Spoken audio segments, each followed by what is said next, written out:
good. Perfect. Cool, Awesome, cool. Joe. I'm excited. Me too. Let's hop in. It's great to meet you. Thank you so much for taking a minute out for the program today. Absolutely. I am so honored to be here. Me too. So let's begin our journey with this. 6 years ago, this pandemic was changing everything. It was probably around the time that Austin became the capital of the world. How did you get through that era, and how has it changed the way that you do things today? Well, actually, I wasn't in Austin at the time. Technically, my address was in California, but we were those Americans who got stranded abroad in Australia.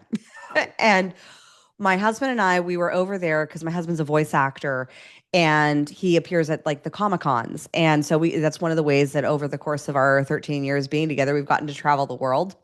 And so I joke that we were in the Gold Coast of Australia, hanging out with the cast of The Walking Dead as the global pandemic was breaking Oh, out. I was like, if anyone knows how to solve this, we're with wow. the right people. Wow. That's probably the best description I've ever heard. And I've asked a lot of people about the pandemic. Anyway, that's great. Yep. So we're over there, and my husband, like, it's always been a dream of ours to live abroad and to raise our kid abroad. Back then, we only had one. And we looked at each other, and my business has been digital. Like, we've been even using Zoom and all the things since 2018. And I had a feeling my husband's industry was going to shut down, and we didn't really want to go back to California. And we looked at each other like, what if we stayed? And we're like, how long could this last? It's 2 weeks to flatten the curve. We have a 3-month visa. Even if it goes over, how long could it last? Well, we ended up 2 weeks turned into 2 years. My business blew up during COVID, as many coaching businesses did. And then, in order to stay in Australia, even though there were no plane flights out, we still had to show that we wanted to have more intention of like, yeah, well, let's stay here for 2 to 3 years. So I put my husband into chef school, which is something he always wanted to do. He's been always the cook in our family. No one wants to see me cook anything. I literally have just exploded matcha everywhere. Um, that's what I can do. And so he went to chef school. I got pregnant. I got to eat his homework. It was wonderful. And then we're over there, and I knew that that I had a gut feeling that this would be goodbye because we were over there and my parents were vacationing over there with us. And my dad ended up passing in 2021. And then 2021 was a pretty hard hitting year because for various reasons, I lost 3 family members and 2 family friends and gave birth and moved countries back from Australia to California and to help with my mom because I'm an only child. And it was not just my father, my grandma, and my aunt. It was my mom's husband, her mom, her sister that all passed. And so we came back to California to pack her up and to basically relocate to where we always wanted to go, which was Texas. That was the plan all along. We always wanted to move to the hill country to have some land because in California, what you can get for what you can buy in Texas is like a postage stamp, maybe a cardboard box. Uh, Yeah. and we decided to relocate. And we moved into our dream home in Hill Country, Texas, and it's been beautiful, but it definitely was a journey Wow. getting there. And Wow. but in Australia, that was what disrupted my visibility, not just because of the coaching business blowing up, but I found podcast guesting as such a powerful way to connect with people, way to meet people. I ended up writing the book on how to make every podcast want you. So that you can leverage it to grow businesses and Yes. leverage it in a way that is strategic, that is aligned, that's not sleazy, because some people do it wrong and it Yeah. really feels wrong. Yep. And so but Australia was where I had to figure it out because it was all on me. I was the breadwinner for my family. Yeah, podcasting has kind of become that new way of doing advertising on a park bench. Like it's such a personalized way, right? Of like Hmm. connecting with people, getting your message out there. But it's such a great realm of civility, of exchanging ideas. It's the antidote to the news cycle we get fed. Like we're Yeah. always seen as black and white, but there's so much gray matter in between. There's so many people doing wonderful things that aren't so polarizing and weird as the media would make us believe. I completely agree. And I think if we just take the time to have longer form conversations instead of sound bites, and quite frankly, I think people are waking up to the soundbite narrative that we've been fed that's just the algorithm is keeping feeding, if the algorithm is keeping feeding you this junk, Yep. then maybe we need to go on a diet. Maybe we need to have a countermeasure to that. And I found that if you just get into conversation with people, magic happens and you'll find that you have far more common ground than you do differences. And maybe you disagree on the differences. To give you an example, I give a talk to corporate teams. And I was giving this talk one time to Fox employees and employees at a tech company. And we were sitting there in the boardroom. And there's a concept in NLP, which is neuro linguistic programming, which is basically how language shapes your perceptions and your paradigms in life. And I'm sitting there at this table and I'm discussing with them the concept of what's called chunking up and chunking down. And in chunking up, you chunk up to concepts, to theory, to belief systems, but overarching paradigms. So like, for example, I give the example in my book, Hope and Change, Obama, 2808, like whether you agree with him now or not, like no one can disagree. Hope and change. We're getting behind that message. It's a very chunked up concept. But the more you chunk down, the more you get into the details, the more you get into the specifics, the more disagreement we're going to have, forgetting how connected we actually are. Like pretty much every mom I meet here in Texas, I mean, I'm from California, and believe me, I've gotten the don't California my Texas, where I'm like, every parent wants to see their children thriving. Every parent wants to be able to live their lives to feel fully expressed. And so I was giving this presentation and I asked everyone in the room, I said, who here drives a car? Everybody rose their hand. This was back in when I was teaching in California. And because everyone has to drive there. Everyone has to drive here in Texas too. But everyone raised their hand. And then I said, okay, who here drives a black car? And some hands went down. I said, who here drives a black Audi? And many other hands went down. I said, who here drives a black Audi Q5? And back then that was what I was driving. And it was, by the time it got down to that level of granularity and disagreement, it was just me and one other dude, who drove the same car. Mm-hmm. And that's, if we think about, if we just chunk up to more agreement, more connection, what is the meaning of this? What is the intention of this? Well, probably the intention of our disagreement is we just want people to feel loved and respected. Yeah. Maybe if we can find that common ground, we can have a lot deeper conversation. Oh, I totally agree. So let's get into your life as both an optimist and a disruptor and a CEO. I'm going to put you in front of 13-year-olds. It's career day. You're in a school, and one of the kids wants to know what you do for a living. How do you synthesize your existence to their brains? I dreamed of being a princess. And so I created a company called Crown Yourself and a subsidiary company called Communication Queens so I could be one. And if you think of what a princess or a queen does, when they are born with the expectation that they are to lead and that is their divine purpose in the world, to go forth and rule a country. Now, imagine if we had that same belief system, that anything that you said you wanted to be, whether you wanted to be an astronaut or a writer or a tech developer or a game developer, if you just want to sit on your butt and play video games all day and make money doing that, imagine if you were faced with people who said, yes, absolutely, that's your divine dream. That's your gifts. Let's lean into that. I see these gifts in you. I see that you're an expert coder. I see that you're really successful at problem solving. I see that you are a beautiful writer. I see that you have a fascination with the stars. Let's nurture those gifts and support you and then build the team around you. And then if you decide that that's no longer what you want to do in that form, you can pivot. But why not in the moment? Like, I'm the queen of pivots. My background, I started out as a screenwriter and actor in Hollywood. I pivoted into being a freelance Pilates instructor, ended up having my own private studio, ended up having my first film that I produced, first film that I wrote, produced, distributed, Netflix picked it up, Lionsgate picked it up. Danny Trejo starred in it. It's a little indie motocross movie called Bro. I co-wrote that with the director, Nick Parada. And that came to fruition. Lifelong dream, happened at 24. I was able to pivot and say, that didn't 100% fulfill me. I went in, I did it. I gave it my all. I had the team to support me to say, like, let's bring this dream to reality. Got there, said, okay, what's my next Everest? Pivoted, became president of an e-com company. took all the skill sets in storytelling, marketing, fitness, and Pilates, and took that in sales into my experience in growing an e-com company and getting it into all the major magazines around the US. We got it on Times Square billboard. I pitched it to the first round of Shark Tank auditions, got bought out, had a successful exit, exited that. Like, I was able to pivot in each one of these because I fully backed myself and my belief system that I could do it. Now imagine kids, 13-year-olds, if you surrounded yourself with people who said, yes, 100%, you can do it. Now let's figure out the structure so that we can get you there.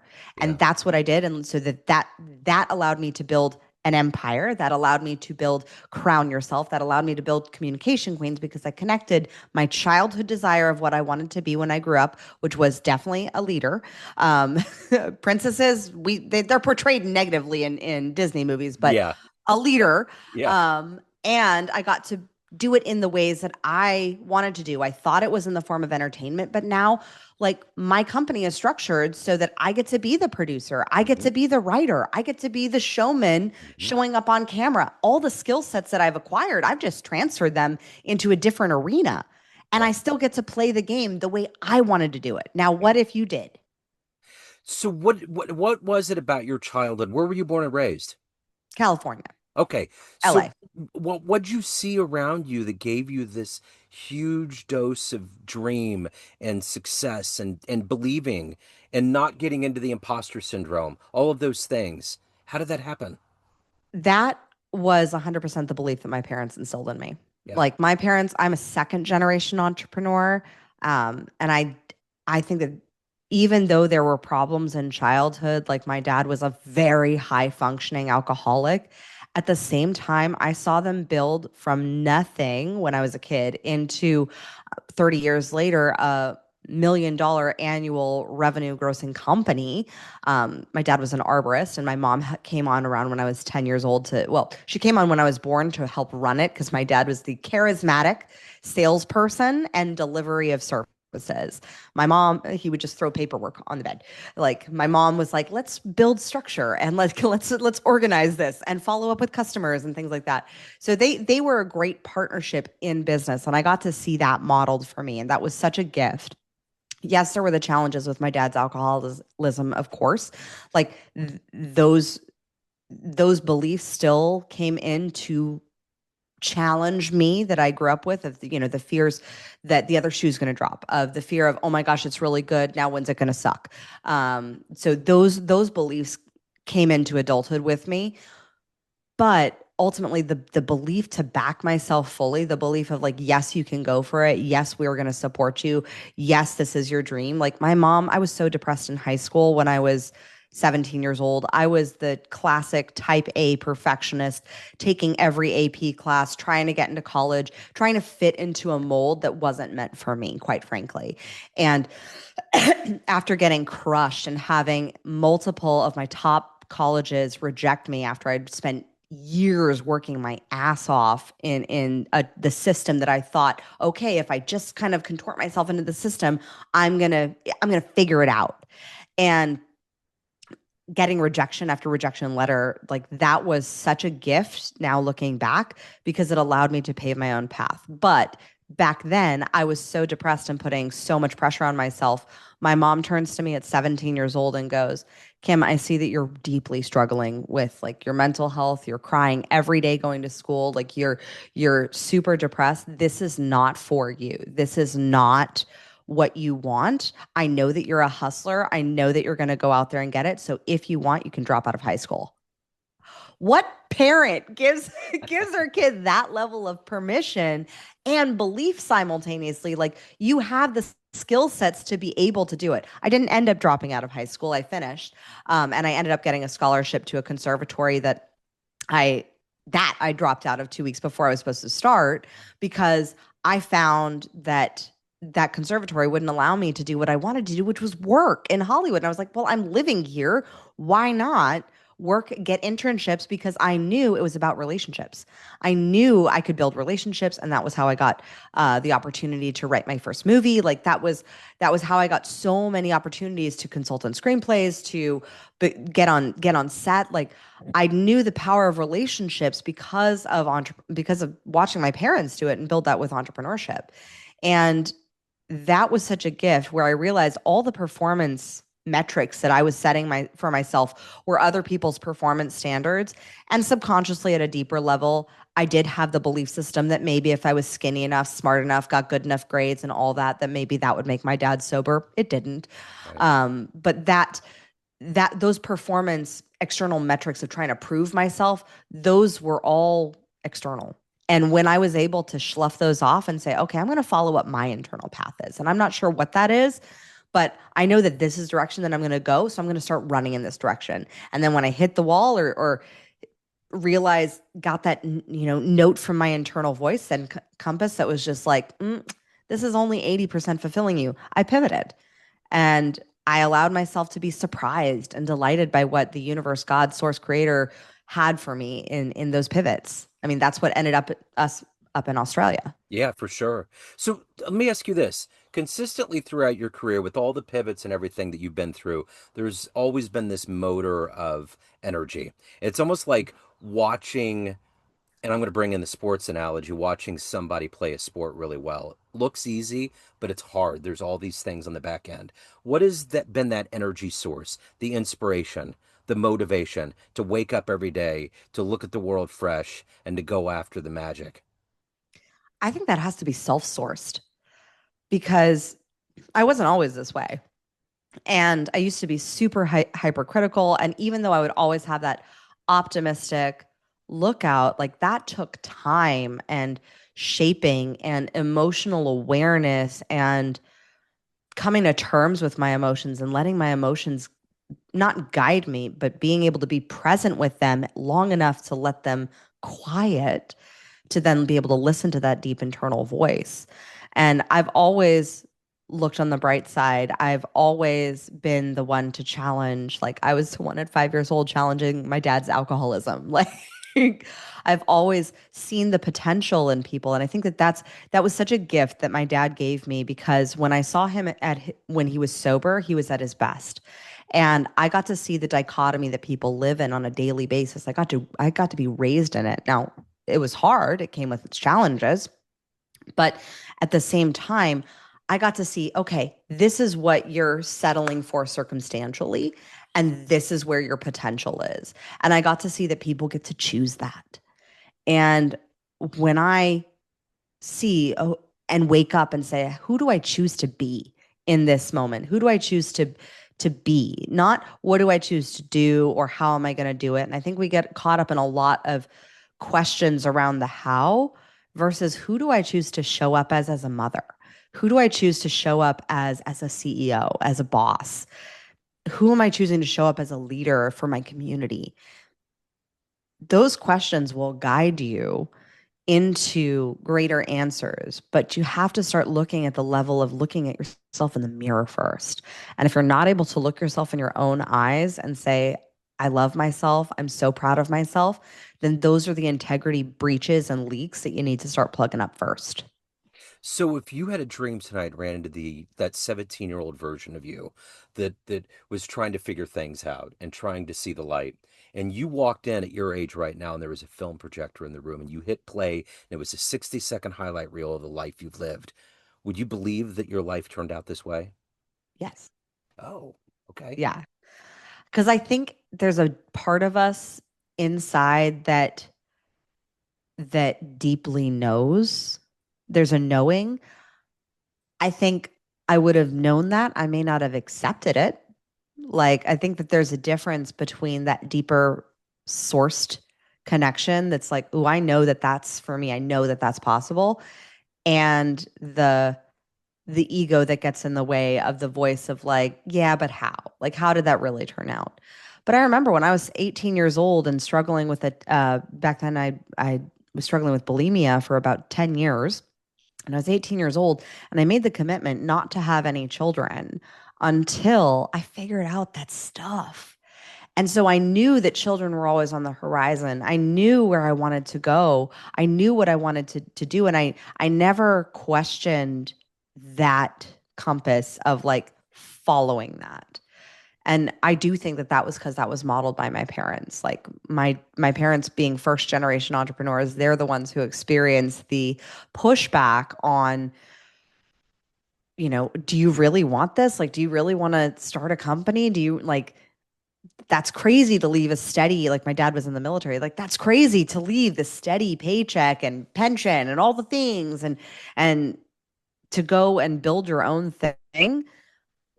And yet that's what they instilled in me. And so I think looking back at that 17-year-old girl, first and foremost, I would give her a hug because she had no idea how loved she was and she had no idea how loved she could be. And she just needed to start seeing that within herself. And secondly, I would say like maybe there's a few mistakes we could have skipped. But at the same time, each of those was a guiding post to that evolution. And I took every mistake and hardship after going through the emotions of it, after allowing for myself to fully feel that devastating loss and allowing that part of me that knew this is the path that I should take.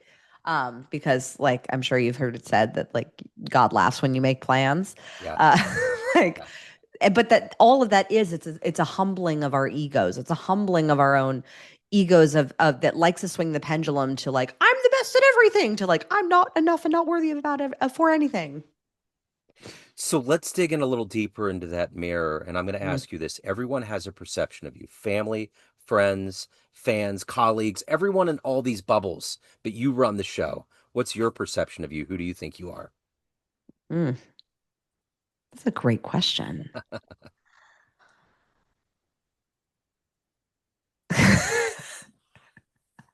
It's coming to me, Joe. Said, Uh, I had the opportunity to be on a show that's coming up in July called Damon John's Next Level CEO. And through that journey, it's been a history of going through B-roll of my past. And what's coming up for me is my answer when I was 15 years old in the Miss Teen Burbank contest, which when you look at it on my Instagram, because I know my team's going to be posting a reel of it, it was so cringeworthy. it was like, I am me and that's who I can be. But at the same time, I'm like, that's some damn good like words of uh-huh, wisdom from a 15-year-old. I'm like, sure. I am me. And I I look at all of the accomplishments and that's not me. And I look at all the different roles and that's not me. I mean, I am the source of these creations. And I see myself as an active co-creator in the life that I'm building. And every other person is too when you choose it. Yeah. So I would say beyond anything, I am an active co-creator of my life in all these roles. And I have actively chosen intentionally every single area to pour myself into. And if there's an area that's feeling off or funky, I look at that, I examine it, I say, where is this either allowing me to challenge me, raise my standards, or level up? Because sometimes just because you're feeling friction doesn't mean that it's not necessarily aligned. Yeah. Sometimes it could be the most aligned for you. It's just preparing you. It's like going through whitewater river rapids and not everything's going to be flow. Sometimes you're going to have to paddle like hell to get to the other side of the river where it is flow. But what that does is it raises your standards. Yeah. And so that would be the space that I like to play is looking at if there is something with friction, then I say, is this raising my standards? Is this elevating who I'm becoming? Or is this actually crossing a boundary? And is this actually an area where I'm being challenged to step up and then again raise my standards? Yeah. So if anybody is ready to dive into all of the wonderful work that you're doing and you've done, coaching, everything, where do they go? Where's the best place? If you love this episode and you love having conversations like this, head on over to crownyourself.com/podcast and sign up for the podcast. And if you want to deep dive into leveling up podcasts and making every podcast want you and being able to tell amazing stories, then head on over to makeeverypodcastwantyou.com. And if you just want to connect with me directly and you're like, ooh, this queen is pretty cool, and head on over to Instagram. That's my main playground at Kimberly.Spencer. Wonderful. I will put all these links in the show notes. This has been absolutely wonderful. Thank you so much. Thank you for your work. Thank you for your story, and best of luck with everything. Thank you so much, Joe. It's been an honor being on your show. Thank you.